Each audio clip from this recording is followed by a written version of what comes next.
Halo, balik lagi dengan channel saya, channel Limo Wahyudi Santoso.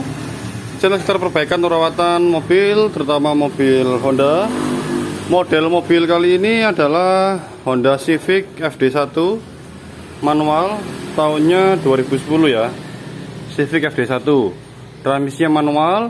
Ini mobil dari baru, pemiliknya beli. Mengeluhkan ada tetesan oli yang sangat deras di carport atau di garasi. Saya tunjukkan dulu tetesannya ke teman-teman. Saya ke bawah mobil. Di bawah mobil di garasi kami aja seperti ini ya, tetesan. Kalau ini setelah saya buka baru ada tetesan sebelah kiri, tapi yang dikeluhkan adalah tetesan di sebelah kanan. Sumbernya apa? Itu adalah dari packing. Bentar ya. Ini teman-teman, bocornya parah seperti ini. Bagian bawah mobil sebelah kanan ini ada dua kalau Civic FD1 power steeringnya masih pakai minyak, jadi dia kemungkinan bocornya ada dua sumber, dari oli mesin atau minyak power steering. Tapi setelah kami diagnosa, bocor adalah dari atas sendiri, padahal di bawahnya packing itu ada pompa power steering. Cuman kami diagnosa power steeringnya tidak masalah karena volume di tangki cadangan power steeringnya tidak berkurang banyak. Ini seperti ini bawahnya. Tapi tidak kemungkinan sih tidak memungkinkan kalau power steeringnya juga rembes. Cuman nanti kita bersihkan dulu, kita sembuhkan dulu yang oli, karena setelah dicek ini olinya bukan oli power steering.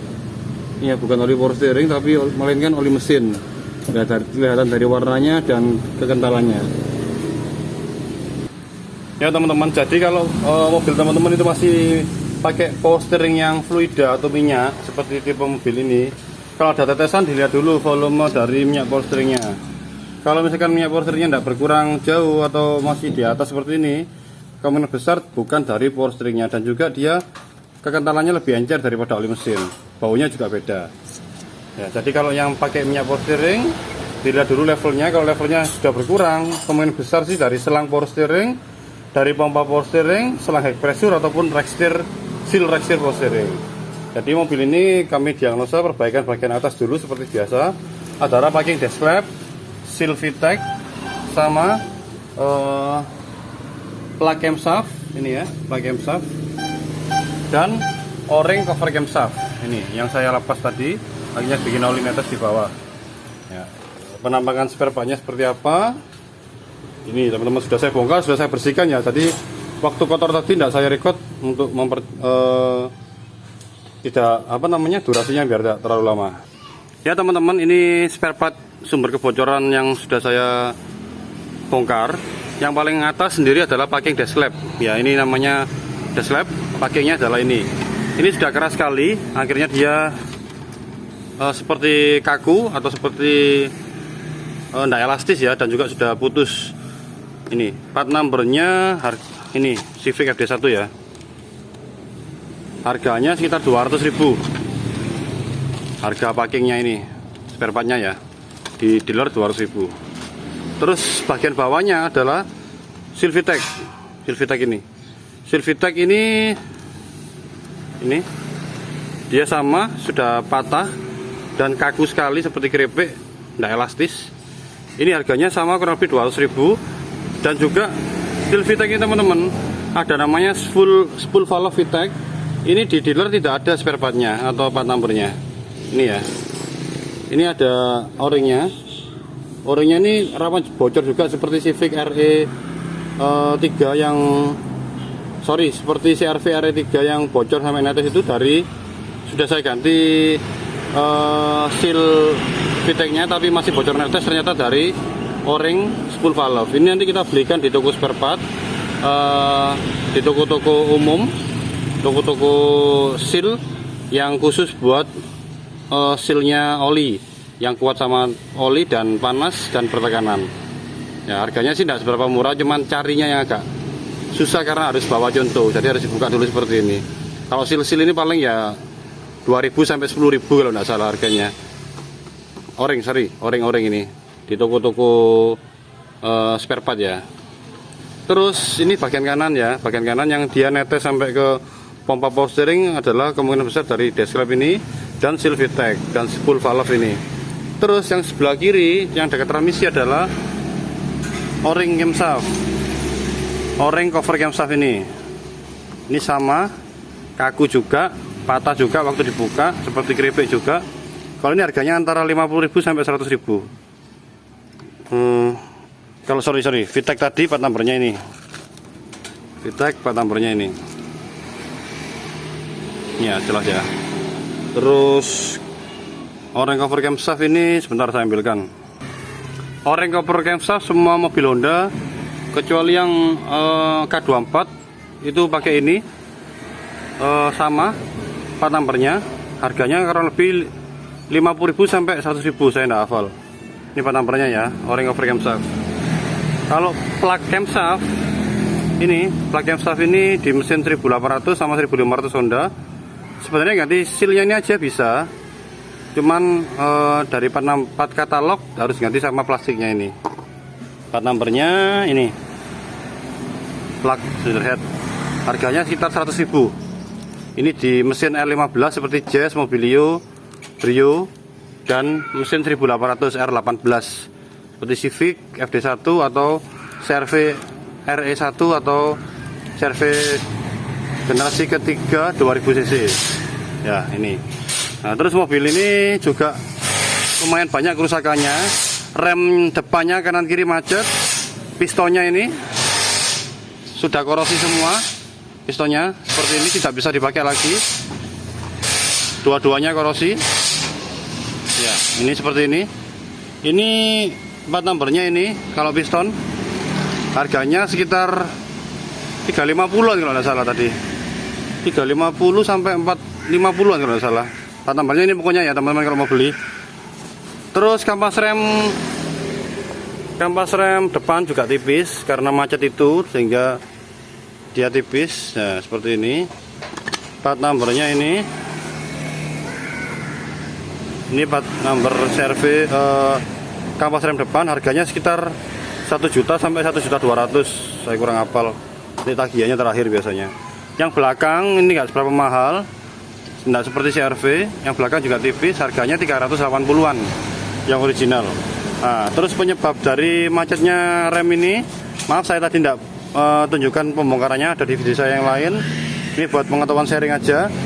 Ini rata-rata sih karena bootnya sobek. Ini ya, boot pistonnya sobek sehingga air bisa masuk ke dalam piston kaliper rem, akhirnya ke dalam kaliper rem, akhirnya piston kaliper remnya ini korosi dan berkarat. Ini semuanya kanan kiri dia sobek atau berlubang ini ya, kelihatan ya. Ini harga sealnya 375 satu set. Seperti ini part numbernya punya Civic. Ini dapat seal kaliper, boot piston kaliper sama boot pin kaliper dan grease. Nah, ini juga berlubang, kanan kiri berlubang. Terus sudah itu aja yang diganti di Civic ini. Nah, dan juga ada ini mengeluhkan bannya makan dalam. Bannya mobil ini habis bagian dalam seperti ini. Ini sampai kelihatan kawatnya kanan kiri. Padahal bannya ini baru diganti bulan 3 kemarin, baru 2 bulan. Kenapa penyebabnya? Penyebabnya adalah mobil ini beberapa bulan lalu ada perbaikan kaki-kaki di bengkel Understel langganannya. Tidak tahu perbaikan apa aja karena mengeluarkan bunyi.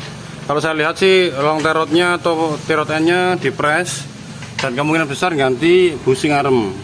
Busing lower arm ini diganti, sedikit sobek juga sekarang. Nah, ini menyebabkan dia terlalu camber atau kondisinya miring ya. Kemungkinan dia teksturnya dia atau bahannya terlalu lembek, jadi dia agak sedikit bikin miring kondisi cambernya, sehingga menyebabkan ban ini makan dalam. Baru 2 bulan sudah seperti ini ya. Ini kawat, ini sebelah kiri, sebelah kanan juga sama seperti itu. Ini yang ban sebelah kanan ya teman-teman, seperti ini. Padahal ban ini baru 2 bulan yang lalu pelanggannya beli.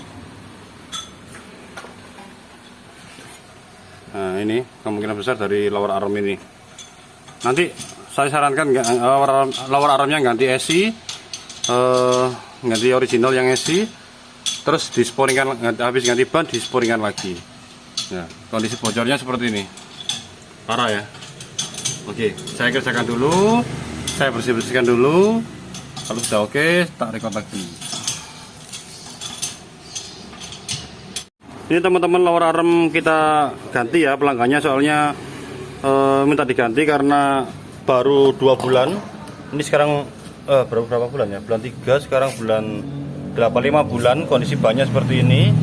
Diagnosa kami dari karet lower arm ini diganti sama bengkel kaki-kaki dan terlalu lembek. Jadi ibarat terlalu chamber itunya, bannya. Ini part numbernya 51 360 NSA 903. Ya, ini bedanya kalau saya lihat secara visual tadi tidak ada besinya di sini. Di originalnya ada besinya. Ya, di tengah-tengah karet ini ada besinya. Ya, ini besi. Nah, ini ada besinya. Mungkin pengaruhnya dari sini. Ya, oke. Jadi mungkin ini bisa pengaruh ke, kalau ini bentuknya sama, cuman dia karet aja. Ini ada besinya ya, di dalamnya ada besinya.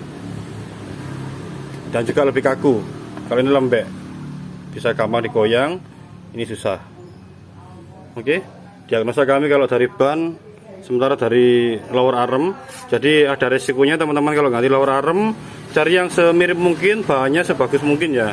Jangan yang biasa, karena bisa menyebabkan faktor-faktor seperti ini. Ya, memang lebih murah tapi tidak awet juga. Oke, kita pasang dulu.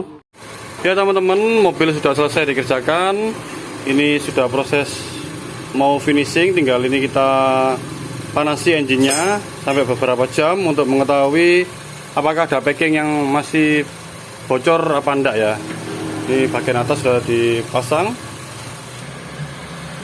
Kondisi bawah engine-nya setelah dibersihkan, nah ini kan kering. Nanti kita pantau beberapa jam, kita starter, kita cek apakah masih ada tetesan dari bagian atas. Kalau masih ada, kita cek ulang dan diperbaiki ulang. Jadi ini yang diperbaiki adalah bagian atas dulu, di bagian bawahnya kita pantau lagi.